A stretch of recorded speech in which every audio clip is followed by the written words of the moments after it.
eta ongi etorri guztioi, abenduaren 1 da, negu beteko eguraldiko ostirala egokitu zaigu, eta guk epelean egoteko gonbitea egin nahi dizuegu. Epelean, hemen hasten dugu gaurko abadia saioa, euskera eta euskararen munduei buruzko saioa, gaur berezia, eta berehala jakingo duzue zergatik.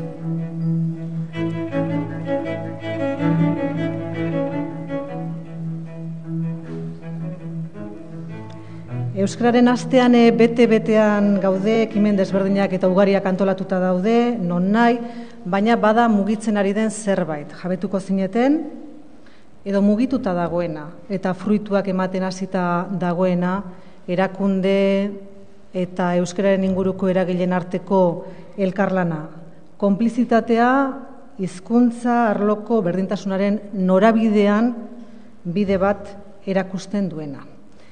Aste honetako albisteak errepasatuko ditugu, hildo honetan, honintza segurola, aurrera. Arratsaldeon, nerabeen euskarazko kontsumo eta sorkuntzaren inguruan eginiko inkesta baten berri eman du Euskal Herriko Unibertsitateak. Gipuzkoako eskualdeen artean arrakala sakona dagoela egiaztatu da gazteen euskarazko ikusentzunezko edukien kontsumoan. Donostialdea eta Oarso B bidasoa dira, gainontzekoekin alderatuz, euskararekiko jarrera apalagoa duten eskualdeak. Ikerketak nabarmentzen du ere, goazen telesail arrakastatsuaren paradigma, harrerarik onena duen ETB bateko saioa izanik, nerabeen 43% ikusten dute, eta bere ikusleriaren gehiengoa neskak dira. Telesailaren eragina sare sozialetara eta WhatsApp plataformara ere hedatu da, hizketagai gogokoenen artean kokatu arte. Euskarazko ikusentzunezko edukiak arrakastatsuak izango badira gure gazteen artean, transmedia eta pantaila anitzekoak izan beharko dutela ondorioztatu du ikerketak. Eta gaur jendaurrean euskararen erabilera bultzatzeko jokabidea adostu dute Gipuzkoako erreferentzia diren 18 erakunde, elkarte eta enpresek. Besteak beste, Adegi, Basque Culinary Center, Real Sociedad, Bera Saskibaloi taldea, eta Fagorre taldeak hartu dute parte egitasmoan. Eta azken 6 hilabeteetan elkarlanean egindako lanaren ondorioak gaur aurkeztu dituzte Gipuzkoako Foru Aldundian.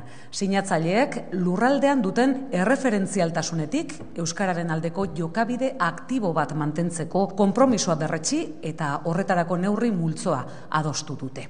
Eta euskararen nazioarteko egunaren atarian gaur jasoko du Ibon Sarasolak Abadia saria. Euskararen arloan egindako ekarpena saritzen du Gipuzkoako Foru Aldundiak Abadia sariarekin eta epaimaiak aho batez Ibon Sarasola euskaltzain eta hizkuntzalari donostiarrari ematea proposatu dio. Ibon Sarasola Euskal Herriko Unibertsitateko Letren Fakultatean Euskal Filologiako katedraduna da eta euskaltzain osoa 1988tik aurrera. Hiztegigintzan eta lexikografian aritu da bereziki eta euskaltzaindiaren orotariko euskal hiztegian eta hiztegi batuan aritu da besteak beste. Minutu gutxi barru jasoko du saria Ibon Sarasolak Foru Jauregian. Gurekin da, irratsaio honetan Ibon Sarasola, esan bezala iragarkintza tarte txiki bat eta berehala.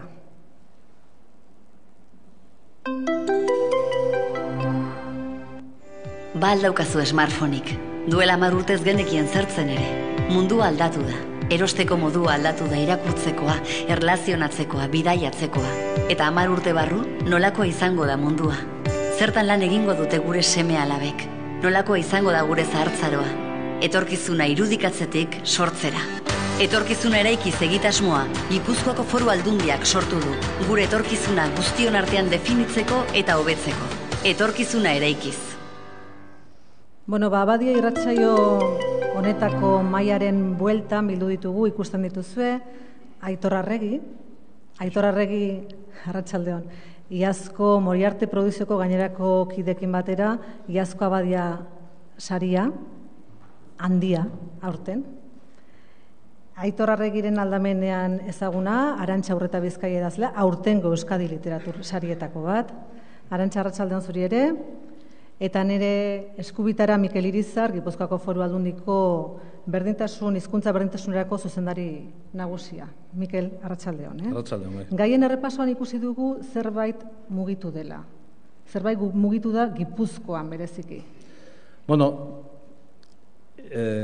Ikerketak adierazten du premia bat badagola, Eta premia hori erantzuteko lankidetza izan daitekela tresna. Nik uste hortara iritsi garela diagnostikotan. Gipuzkoa berdinago lankidetza ekimen bada, eta tresnak behar ditugu, beste tresna garrantzitsu bat euskara batua izan da, Ibon Sarasolaren saria ere hortatik dator. Nik uste badaudela baldintza sortzen ari direla jauzi bat egiteko, eta hortan ari gara, han eta hemen, nik uste aleginetan. Badira, konplizitatea aipatu da, konplizitatea asko aipatzen ari da egun hauetan, konplizitatea gerekitzen ari dira, eta horrek esperantza zabaltzen du. Zenbaiti hotza eta gatzigabea iruditzen omen zaio Euskara Batua. Ni berriz erabat maitemindutan auka. Iruditzen zait oztasunak eta ustasunak ez direla batuaren gabeziak norberarenak baizik, eta batuak balio duela edozein gauzatarako, edozeinetarako, humorerako bezala beste zernaitarako, eta mundu bikain bat irekitzen digula. Euskara Batua gaben nun egongo lirateke ETB bateko hizkuntza irizpideak, ero argiakoak, ero zientzia divulgazioko aldizkarietakoak, eta tartean gureak ere, tokikoak, ze tokiko edabideotan Euskara Batua darabilgu gehienean, idatzizkoan ia beti, eta oskoan zerbait gehiago euskalkia, baina Euskara Batuak duen indarra, duen modua, dituen egiturak, dituen guztia, basor diogu lanean ibilizeranei, eta Euskara Batua egon ez izanak eragingo luke seguruenik, tokiko edabidedik ere ez egotea. Guk kaikun konpromiso finkoa daukagu Euskara Batuarekin. Hemengo enpresa bat gara, orduan gure erantzunkizuna da, gure kultura eta inguruarekin zerikusia dauken guztia zaindu eta errespetatzea. Horregatik, gure hizkuntza ahalik eta gehien erabiltza da gure helburuetako bat. Guk kaikun beti Euskara Batuaren alde. Guretzat, realarentzat, Euskara Batua eguneroko lantresna da. Guk Gipuzkoako aur eta jokalari gazte askorekin egiten dugu egunero lan, eta euskara da gure lantresna, eta zentzu horretan batua izateak ematen digu guztioi arrestasuna eta gure jarduera euskaraz egin ahal izateko baldintza askoz ere hobeagoak. Euskara Batua tresna bat da, oinarri bat, kodigo bat, unibertsitateko hezkuntzan, esan dezakegu dela enborra. Eta gu enbor hori sendoa izan ezkero, adarrak errazago landuko ditugu eta hizkera tekniko-zientifikoetarako oinarri izugarrizkoa da. Gure kasuan, Euskara Batuaren erabilera ez da erabaki kontziente bat izan, nolabait maila nazionalean aritzen gera, eta beraz, hori izan da aukeratu dugun erraminta gure eguneroko lanerako, ezta? Bai egiten duguna da nolabaiteko bereizketa erregistroen artean, webgunean erregistro formalago batean aritzen gera albistea kontatzeko, eta pixkat maila objektibo batean lan egiteko, eta gero sare sozialetan hartzaileen hurbiltasun hori bilatzeko, orduan erregistro aldatzen dugu azken batean Euskara Batuak ere horretarako aukerak eskaintzen dizkigulako. Euskara Batuarena, oraindik ere gogoan dut, 89an irrati honen gaztearen lehendabiziko pausoak ematen ari ginen aretan, ezta? Zen nolako goraberak izan genituen, ze hemen elkartu ginen oso leku desberdinetako euskaldunak, ni esate baterako Ataundarran izan, ezta? Naiz oraindik ere, baina batez ere hango euskera nuen, eta jan argi utzi zitzaigun kontuz, Euskal Herri osorako egin behar duzue, denek ulertzeko moduko euskera bat erabili behar duzue. Eta horrekin batera gero beste zalantza batzuk ere sortu ziren, ze gazte jendeari zuzendu behar genion irratia, eta baziran hitz batzuk edo termino batzuk guk behin baino gehiagotan errepikatu behar genituenak. Bombazo, éxito, top, ez dakiz zer, horrelako hainbat hitz, ezta? Eta bere garaian planteatu zen, Ibon Sarasolari edo norbaiti galdetu, ea horren inguruko euskal sinonimo batzuk edo zerbait emango ote zitzaizkigun, ezta? Azkenean ez, azkenean kaleko hitzak hartu genituen, eta horiek dira batez ere erabiltzen ditugunak. Eta gainera konturatu ginen, ez bakarrik ingelesez baizik eta gainontzeko hizkuntzetan ere hitz horiek geureganatu diren, ezta? Beraz hori ere ziurrenik Euskara Batuaren zati bat izango da. Euskara Batuak zer suposatu duen gure enpresan, Nik uste euskara batuak guri esparru berriak iriki dizkigula, batez ere ez administrazioarekin bakarrik lan egiterakoan, baizik eta enpresa munduan, partikularren mundu horretan ere euskara batuak gero eta gehiago eskatzen digutelako. Hau da, publizitate mailan ez bakarrik irratian, telebistan eta egunkarietan, baizik eta web orriak egiterakoan ere, kanpotik zer ikusten duten bezeroek ere euskara batua oso importante ikusten dutelako, eta alde horretatik guk aurrera pausu nabarmena eman dugu. Euskara batuak nire ustez etorkizunaren ateak zabaldu zizkion euskarari, ez?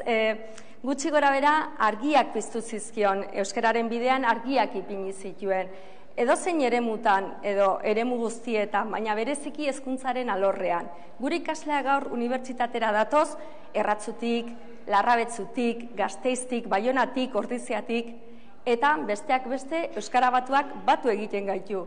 Eta etorkizunean ere ikasle horiek irakasle izango dira Baionan, Larrabetzun, Ordizian, Gasteizen, eta besteak beste euskara batuak batu egingo ditu.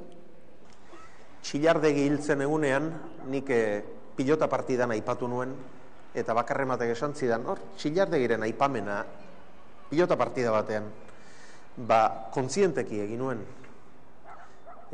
euskara batuan ari nintzelako ni une horretan, eta Txillardegik asko egin zuelako euskara batuaren alde, eta Txillardegiri eta orain omentzen ari garen Ibon Sarasolari eta beste hainbati zinezko aitortza egin nahi diet, eman diguten tresna zoragarri hau hainbeste urtean lantzeagatik eta gontzeagatik. Azkenean ari gara izketan, bere garaian, etorkizuna ondo irudikatzen asmatu zuen belaunaldi bati buruz. Horra aipatu dira Txillardegi, Koldo Mitxelena, Ibon Sarasola, belaunaldi bat komeni dena gogoratzea tarteka zer lan egin zuen, bereziki gazteei. Ez, Arantxa? Bai, Ibonek laster esango du hau belaunaldi oso baten lana izan dela eta tira, irudi bezala ondo dago. Baina kontutan izan da, aipatu dituzunak, Mitxelena, Areste Txillardegi, Bilasante, Ibon, kapitainak izan dirala eta gainerakoak marinelak. Hori horrela da. Eta komeni dela gogoratzea, nahi dut ez dela euskara batua, gauetik egunera sortutako zerbait, izan zituztela bere garaian istilu ugari baita ere, horrek aurrera egin zezan, asmatu zutela azkenean gero estandarra izango zen hizkuntza bat behar bezala irudikatzen. Bai, historiak frogatu duela gure kapitainaiek arrazoi zutela. Eta kontra indartsuak izan zituzten, ekaitzak izan zituzten, baina gure kapitainek arrazoi zuten. Eta hori aitortu behar zaie. Alde hortatik, azpimarra bat egin nahi nuke, iruditzen zait, arrazoia zuten, historiak erakutsi duen bezala, baina gainera izan zuten ez bakarrik ikuspegia, etorkizun luzerako ikuspegia, izan zuten gainera gaitasuna, lankidetza eraikitzeko, pentsa dezagun Koldo Mitxelena eta Txillardegi, posizio politikotan, bi familia politiko guztiz diferentetako kideak ziren. Baina momentu hartan euskararen batu beharrak lankidetzan jarri zituen zeukaten distantziaren gainetik. Eta nik hor ekarriko nuke 50 urte geroago, momentu honetan euskararen batasuna eginda dago, hobeto azaldu behar da, bestela baditugu batzutan memoria oso laburra ezaten dugu eta batuaren garrantzia azpimarratzea, baina esan dezagun hori egina dagoela, baina orain euskararen erabilera balima da etorkizuneko erronka, gai izan marko gonduke berriz ere, erabilera sustatzeko, halako lankidetzak eraikitzeko ikuspegi ezberdinen gainetik. Beste kapitain batzu, hortaz. Bueno, momentu honetan gaudenok o daudenak, baina gai izan marko gonduke ikasgai batzuk ekarri iraganetik, gaur ere balekoak izango direla. Hor ikusi dugu esparru askotan, ez da, jada inorkeztu zalantzan jartzen euskara batuaren erabilera, iaia esparru guztietan, unibertsitatean, hezkuntza arloan, zinean aipatu dugu, zuek ere, aitortzu gainera badukazu anekdota bat, handia orain aurkezteko ibilizareten periplo horretan zehar Bartzelonara iritsi zara, eta han non zu jakin gabe tartean zegoen publikoan Ibon Sarasola. Hau, epaimaiko bilera baten kontatu zigun, zemen gauden laurok epaimaikideak gara, eta epaimaiko bilera baten kontatuko dugu, ez du kontatuko ditor. Bueno, kontua tokatu zitzaigula Bartzelonan aurkezpen bat ikia, eta, bueno, kolokio bat, ez da, pelikula ondoren, kolokio bat izan zen, da, bueno, bertan, han lehenengo filan segon batek galetu zidan, handia, zergat izan handia, eta ez handia bere garaian entzun edo irakorri zuen moduan, ez da? Eta ni horra hasi nintzen azaltzen, zergatik aldatu genuen, gure hainbat kontugatik. Zori ere etzen erraza izan. Etzen erraza izan, denbora asko pasazan, seguramente utzikeriaretik, edo beste gauzatutan sartuta ginalako, edo, gure mea kulpa hor, ez da? Eta ni hori asaltzen nahi nintzen, handia, eta asaltzen aldi berien zela, jaso zan dokumentu batian gizon batek urte batzuk geroago izen artistiko moduan handia eta ni hori asaltzen. Eta bat batien, han beste fila bat atzerago edo ikusten dut gizon bat burua hola mogiten, iletxuria, burua mogitzen, eta ilun zegoen, eta nik pixka behia zorrosten ditut, eta egon zara sola. Eta gehatu nintzen, ez dakitzu, xok bat izan zanetzako, eta batian zaiat, berro eta mar pertsona behira, que pasa aquí, eta nik, perdonarme, os voy a explicar, es que estoy aquí hablando de euskera y tal, y aquí tenemos a uno de los referentes aquí justo a 2 filas, da, geho, hasi ginen hitz egiten, da, hasiran azarratu bezala intzinen, geho, baretu. Baina Ibonek zer esaten zuen, handia edo zer behartzuela esaten zuen Ibonek edo horretan? Bai, esaten zuen handia Gipuzkoa zuen zela. Ni izan esaten Donostin, eta beak ordoen txentzuzunean Donosti bakarrik buru egin laintzen. Eta jentiek inguruen behustu dilertu zela, eta bastante barrintzute bai. Ibone Sarasola, hemen Arantxarentzat eta Mikel Izarrentzat, hemen dagoen jende askorentzat, aspaldiko erreferentzia da, zuretzat ez akaso hain aspaldikoa, ezta, Aitor? Besteak beste irratian egin zara ezagunago edo gerturatu duzu figura hori, naiz eta ezagutu jakina nortzen Ibon Sarasola, ez? Bai, nik, Ibon bere lana da bere figura eta ezaguna bazan eretzat noski, baina, igual, ni hasi niz Ibon entzuten batez be,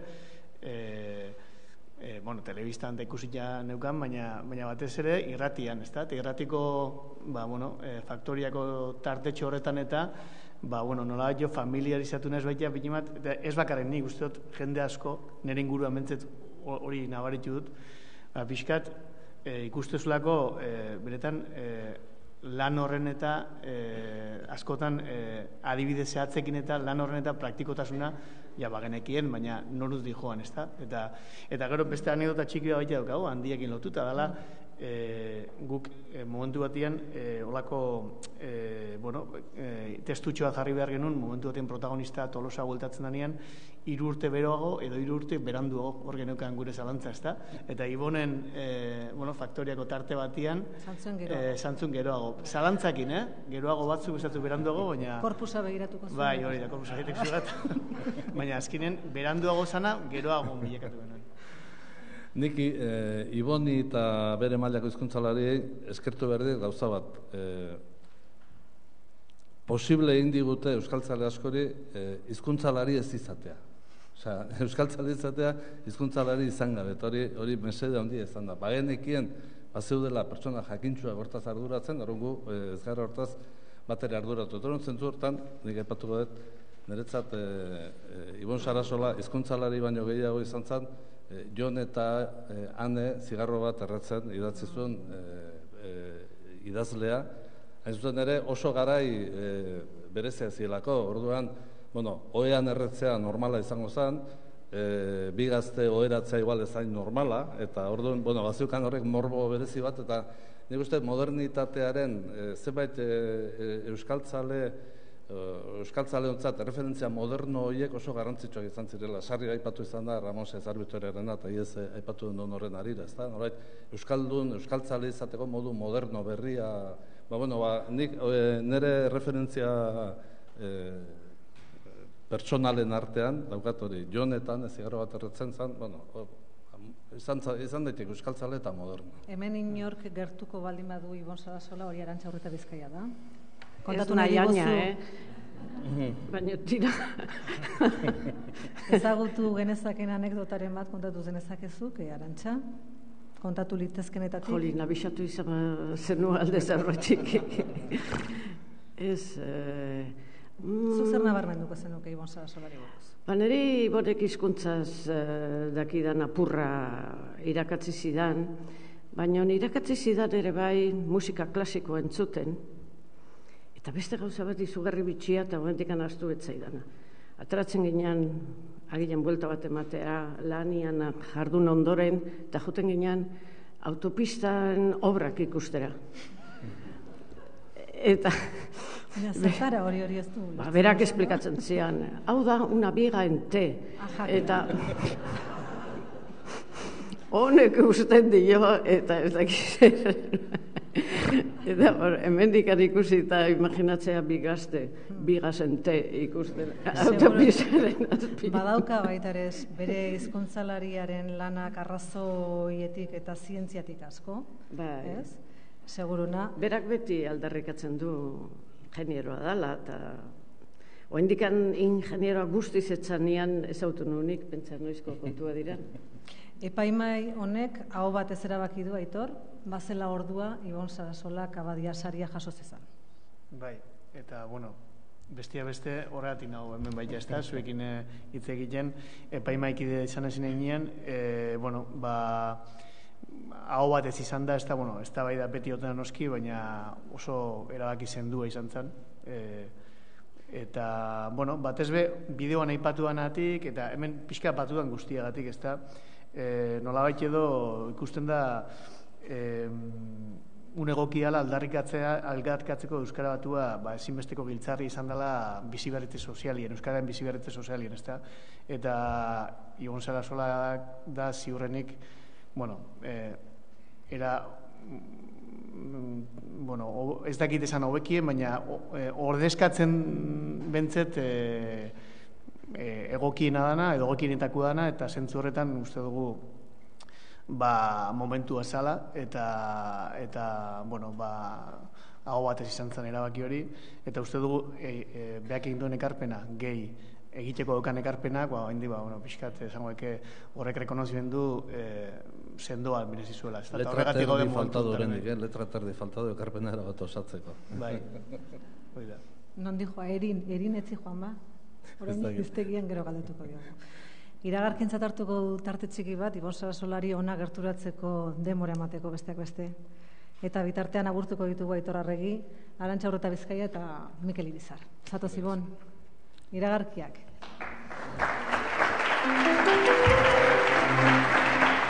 Hasieran kostatzen da pixkatu ohiturak aldatzea. Baina ematen duena baino errezagoa da, Nik ahoa bizi euskaraz egingo dut. Vale, te entiendo. Bueno, yo lo intento.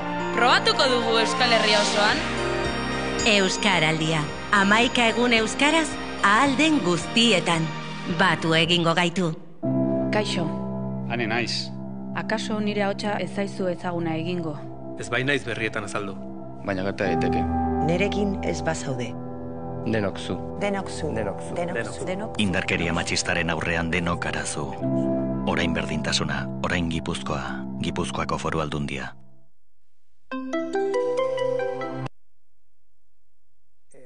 Nire ustez, Sarasolak egin zuen gauzarik garrantzitsuena edo izan zen momentu batean, berarentzat zaila izan zen momentu batean, Arestiren eta Mitxelenaren lekuko hartzea. Eta uste dute bietatik duela zerbait, ez da, genioaz gain, edo geinua edo behietatik, txarrere bai, Iboneko laiten duenean, eta erlojoari buelta eman, ez da. Baina pena dut hizkuntzalariak poetari eta idazleari balekuak endu izana, ez? Zenik uste poemagintza gure parnasoan, gure poesiaren parnasoan, 6 lehen izen artean Ibonen poemagintza dela, ez da. Nik badakit berak muturra okertuko dula eta lako gestoren bat ingo dula, baina badaki bestalde berak egia dela. Ibon Sarasola guri herri honetan eta euskararekin eta literaturak gaur duen egoera ulertzeko, eman dezagun 1978-1978 aurrera edo gertatu dana ulertzeko ezinbesteko pertsona da. Eta batez ere euskal hiztegigintzan eta bereziki korpusa oinarri duen hiztegigintzan. Hor bai Ibon Sarasolaren izenan ikuste dut horri ezinbestean loturik geldituko zaigula. Ibon, izan naiz maisu handia euskaltzale askorentzat. Gero baduk beste gauza bat, jendeak uste duenaren kontra, ez?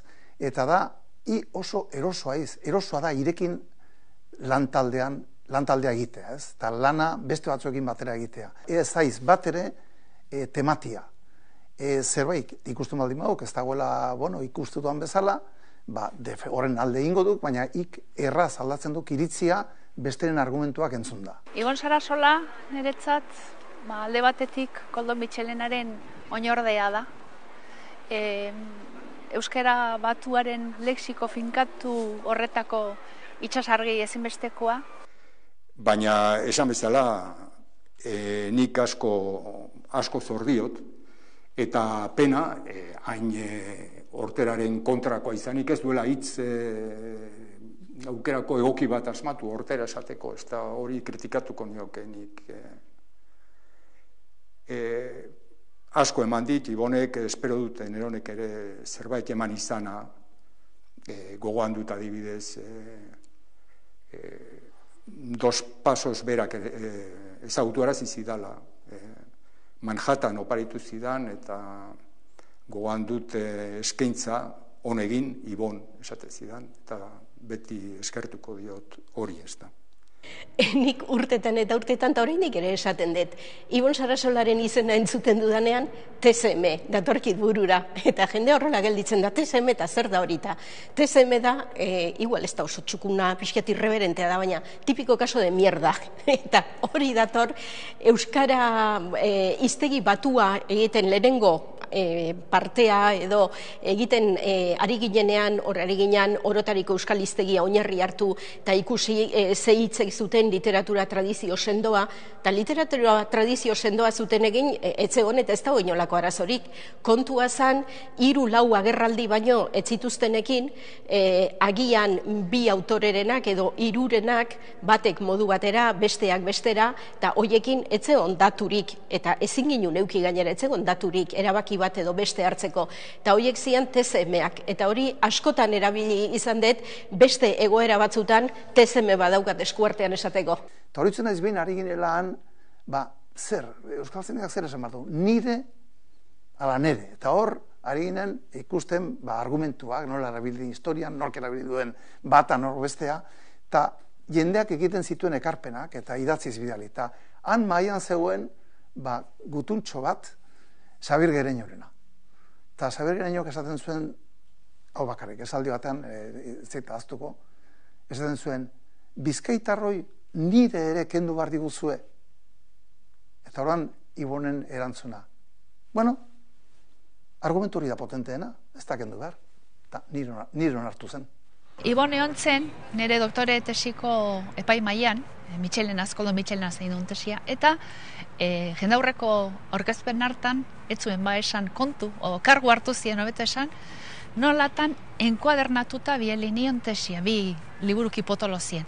Beak Bartzelona aurre eta atzebili bartzula eta traba besterik etziotela egiten, alako pixua zakaten liburuak. Eta aia zergatik genuen utzik kuadernatu gabe, hoiz esan ziren. Ibon Sarasola hitz batean, langile nekaezina eta euskaltzale bihotz-bihotzekoa. Ibon da langile fidagarria. Lexiko batuaren gidari ezinbestekoa, Lemazaina. Niretzat Ibon batez ere laguna da, gero uste dut ondoen definitzen duena razionalista izatea dela, gehiegi ere izan daiteke, eta gero sentiberatasun handiko pertsona.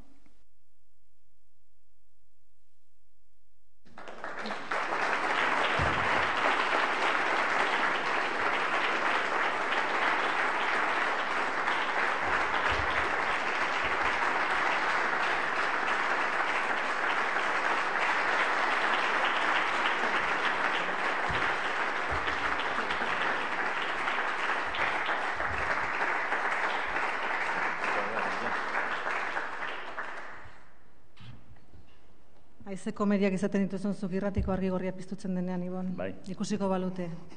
Entzule.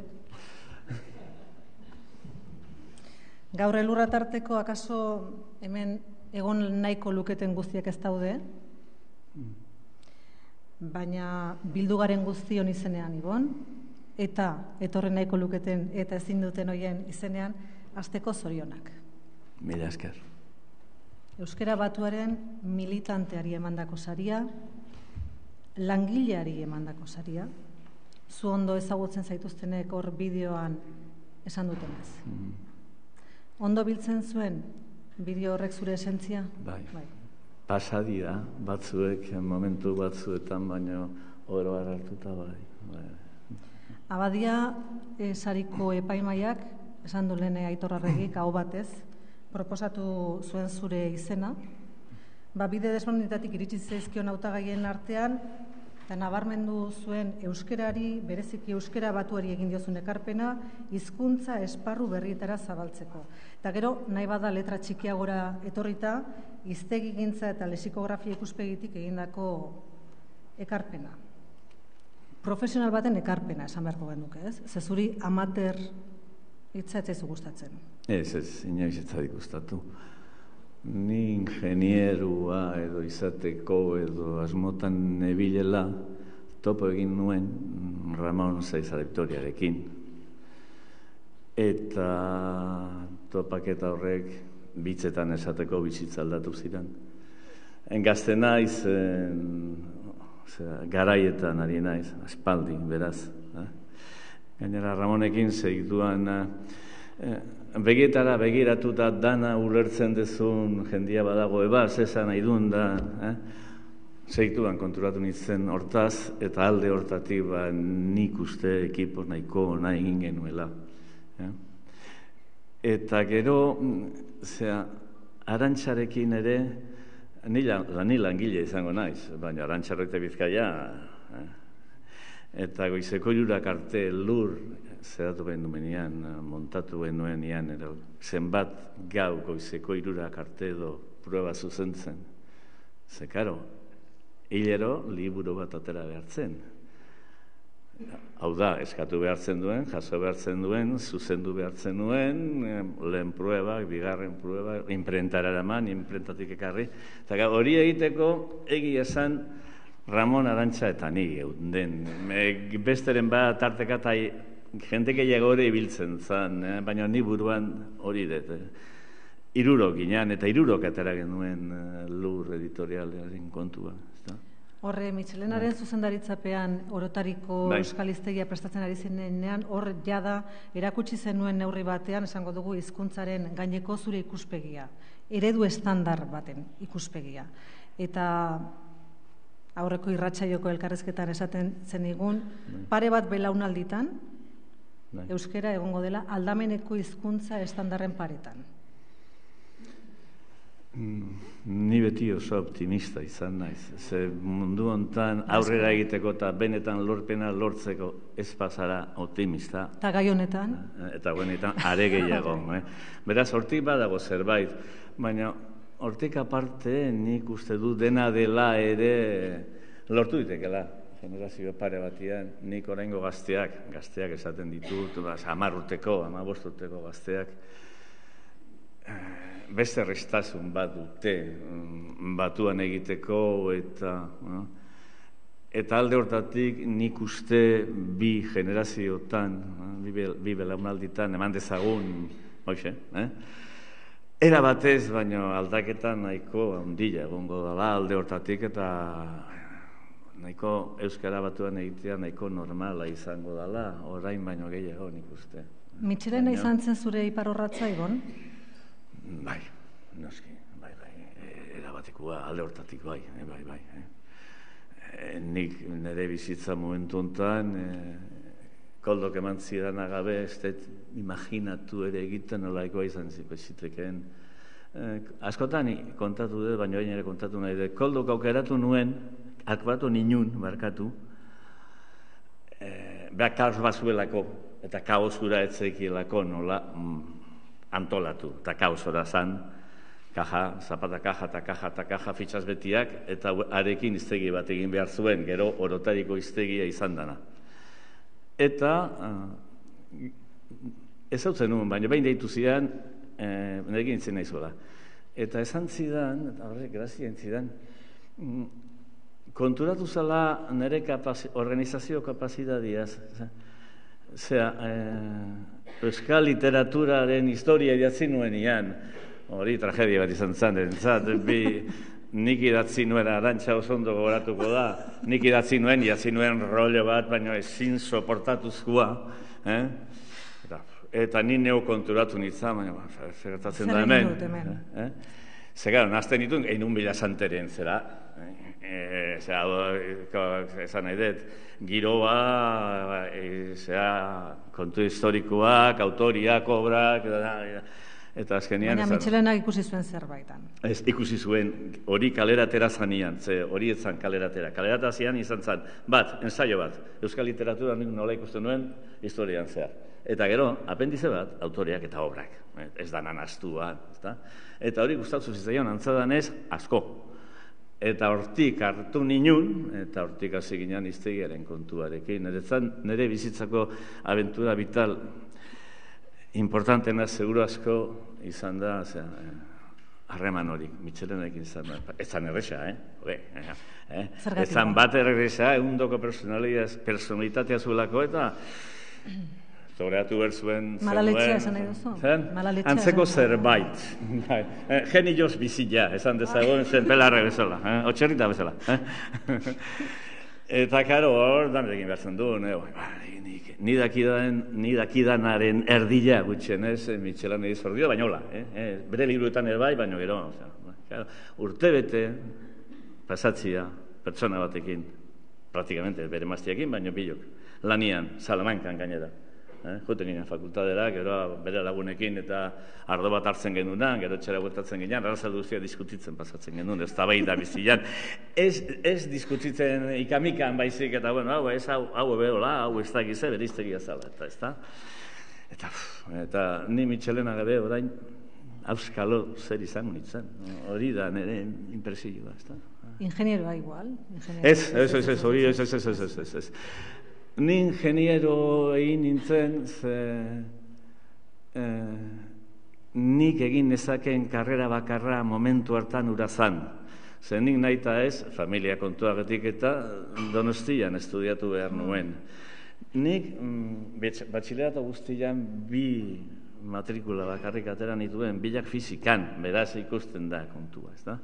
Eta arduen esan nuen, gutxien txarrena, esango gendukena, eta guztan zitzaidan gaina ingenierua, eta arduen ingeniero initzan, baina segituan, batez ere Euskal Roluan, Ramoni Esker eta gero, Arantxak ere askola ondu zuen, orduan jaz, enrollatu nintzen kontu hortan, eta orduan kontua da, zuen mezatuko zera, ezta? Profesionaltu behar zera, ezintzea diletante amater bat izan, ez da nire orduan jo nintzen Barcelonara eta filosofia eta letrakin ditu. Ez que, ala behartzu, eta hori izan zen. Mitxelena ipar horratza, baina lehen hor bideotan agertu dira Txillardegi, Bilasante, belaunaldi oso bat, lan asko. Bazun horri batean hemen, zure merezimentuagatik zaude jakina, baina baita ere belaunaldi oso bat ordezkatzen duzulako. Noski. Nik horzea, Txillardegi zeatuko nuke, momentu honetan. Nahiko ondo rekonozitua dago, baina nik uste, jendeak uste duen, baina lan gehiago egin zuela. Nik uste dut, Baionako Biltzarreko edo intzuten zeran, gero jakinen publikatu zen edo eskema ura gabe, eta horren atzian zegoen indarra gabe Mitxelena etzan zartuko Euskara Batuaren kontuan. Eta horren harima izan zen Txillardegi. Txillardegi hasieratik izan zuen batasunaren, eta horretan egin zuen lan primerako idazlea zen, egun hauetan aritu naiz untaz eta hartaz irakurtzen, eta garai hartan, klaro, garai hartan, hortaz beharko luke izan duena, baina aitortza handiago horrein. Nik uste dut alde batetik bintzat baietz. Politika aldian eta hor zehatu dute, baina euskalgintzari eta euskara batuari eman ziona ez dut uste behar adina rekonozitu zaionik. Esaten dizut, Zillardik ez zuen montatu Zilioan zeuenean zera hori, ez dakit, euskara batu egingo zan zegoen asko, baina beste bide batzuetatik eta beste modu batian. Bueno, 50 urte eta gero, Gipuzkoako Foru Aldundiak egoki jo dugunea azpimarratzeko garai hartan zuek egindako lanari esker izan duela euskerak, besteak beste, izan duen zabalkundea. Iaz kaleratu zenuen Bitakorak aieran, Ibon, esan zenuen eremu pribatuan nahi adina. Eremu publikoan euskara batua. Bai. Esateko beharra zegoelako? Tristea hori da, hori izan beharra egotia, nik uste. Munduko hizkuntza guztietan gauza bat da hori, estandarra, eta hizkuntza gehien dituzte dialektuak, are espainolak. Behin baino gehiotan kontatu dut, baino nire lagun bati gertatu zitzaiona, Barcelonako bati joan zirala Sevillara, jetxi zidan abioitik, sartu zidan kafeteria batian, eta eskatu zuten ebaki bat edo kafesne bat, eta lexo aparte erantzuten dio. Eta lizuzen, jode, onda segea, pentsatu zuen bestiak, ez da? Claro, hori ere hor dago. Beraz, ez da euskerak bakarrik dialektuenkin problema dituen. Hizkuntza gena dituzte. Nik hemen gaizki ikusten dudana, zera da, nolabaiteko sektore batzuetan behintzat, nolabaiteko apologia edo egiten dela euskalkilena. Eta ez dut uste, niretzat, ez dut uste, ez komeni zaigunik eta ez da egia da nik ere, hori. A ber... Ez dela egia euskalki batean espresatzeko askoz ere erraztasuna handia hori bai dala euskara eta... Esan nahi dut, esan nahi dut.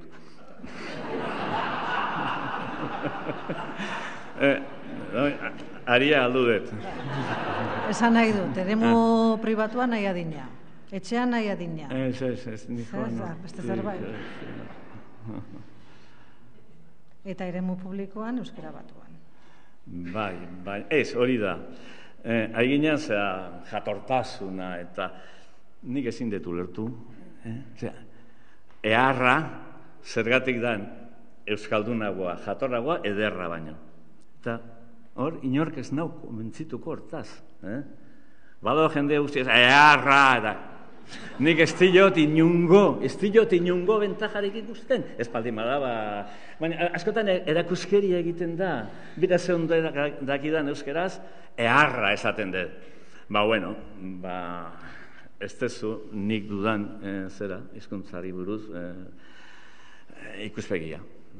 Egungo euskararen hiztegia amaitzear... Honea torri baino... Aurreko elkarrezketan, Euskadi Irratian egindakoan, erin zindoaz. Orain, ERL-en, niku baina. Horreratu dugu.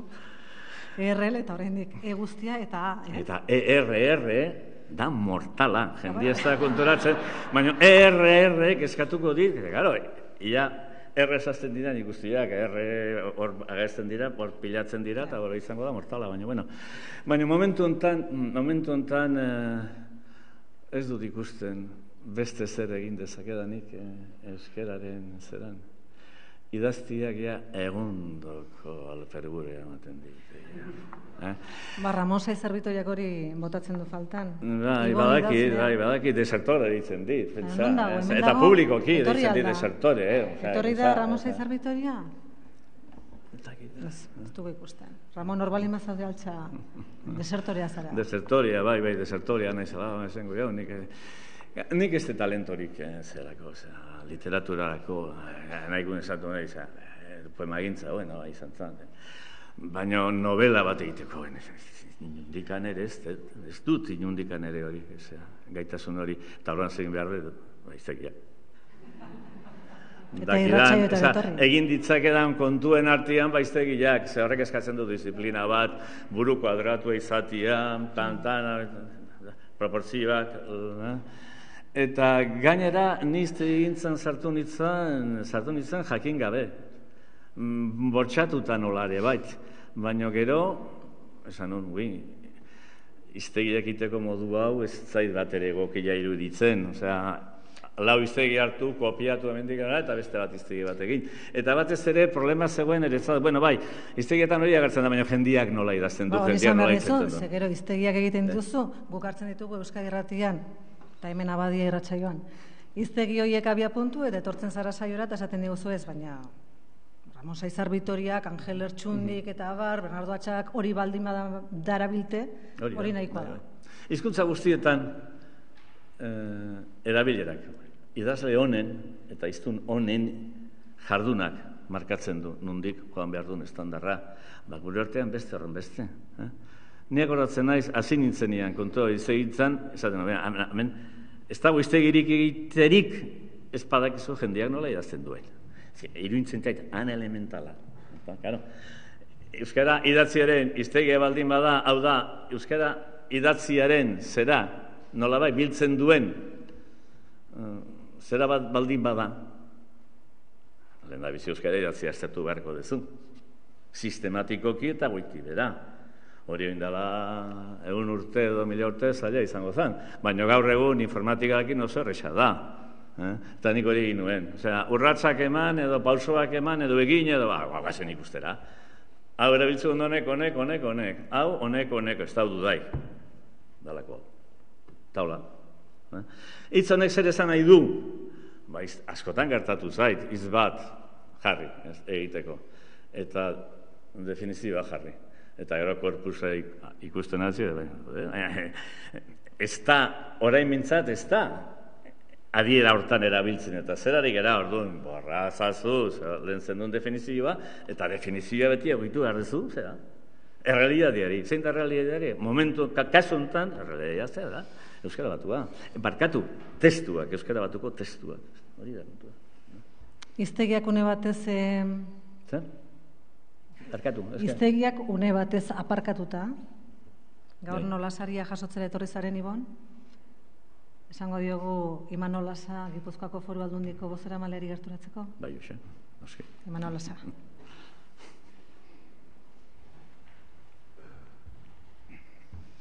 Arratsaldeon, bai, Imanol. Arratsaldeon guztioi.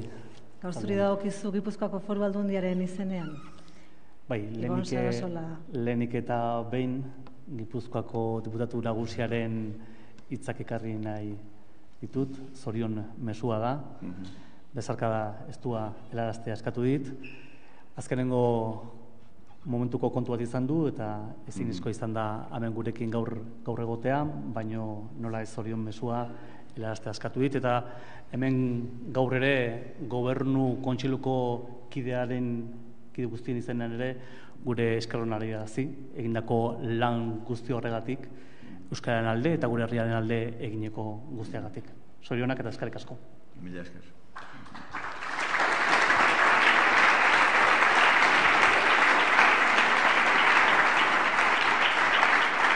Manol, lehen aipatu dugu bere garaian asmatu zuela belaunaldi honek, tartean Ibon Sarasolak, etorkizuna irudikatzen, ez? Eta Gipuzkoako Foru Aldundiak nahi luke horretan asmatzen jarraitu, ez?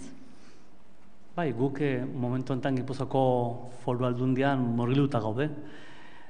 Datozen urtetako Gipuzkoa irudikatzen, marrazten, nolako Gipuzkoa nahi dugun, nola egin aurre, eskuarten ditugun erronka guzti horiei. Eta gainera berritzaileak ere izan nahi dugu. Berritzaileak gero proiektu estrategikoak zeintzuk diren asmatzerakoan, esperimentatzerakoan, elkarlanean, eta hor ikusten dugu, hemen aipatu dira Txillardegi, Koldo Mitxelena, Ibon, eta bere garaikide askok zer nolako lana egin duten, ez bakarrik zer nolako lana, baizik eta nola egin duten, ez da zer nolako metodologiak erabili izan dituzten. Eta hori ere nik ere gaur nabarmendu nahiko nuken ideia da, ezta? Guk gobernantza berri bat jarri nahi dugu baita abian, ez bakarrik proiektuak irudikatu, jarri abian, baizik eta hain zer eta nola biak ustatu nahi ditugulako, nola hortan ere gobernantza berri hori ere asmatzerakoan, berritzaileak izaterako hortan ere ikusten dugu gure aurrekoak ere asmatu zutela, bere garaian berritzaileak ere izan zirelako. Ez bakarrik euskararen alde, baizik eta beste proiektuak garatzerakoan ere, gauza bat baino gehiago puskatu zutelako, eta ondo asmatu zutelako baita etorkizuna, gaur oraina dena.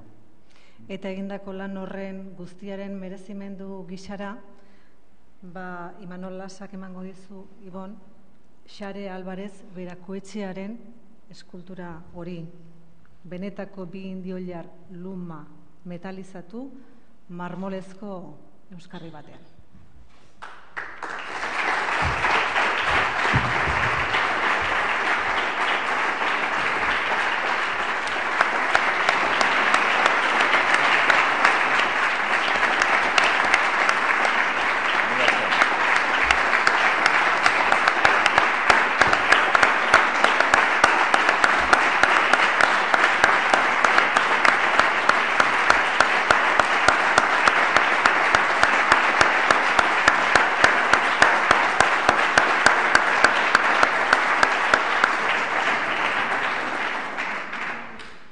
Eskerrik asko, benetan, eskerrik asko.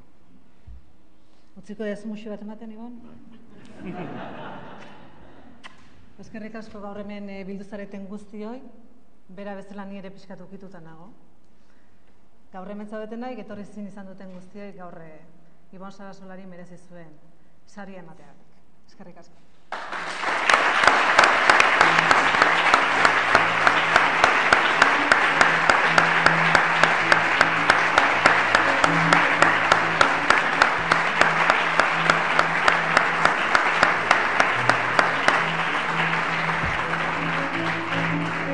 Bueno,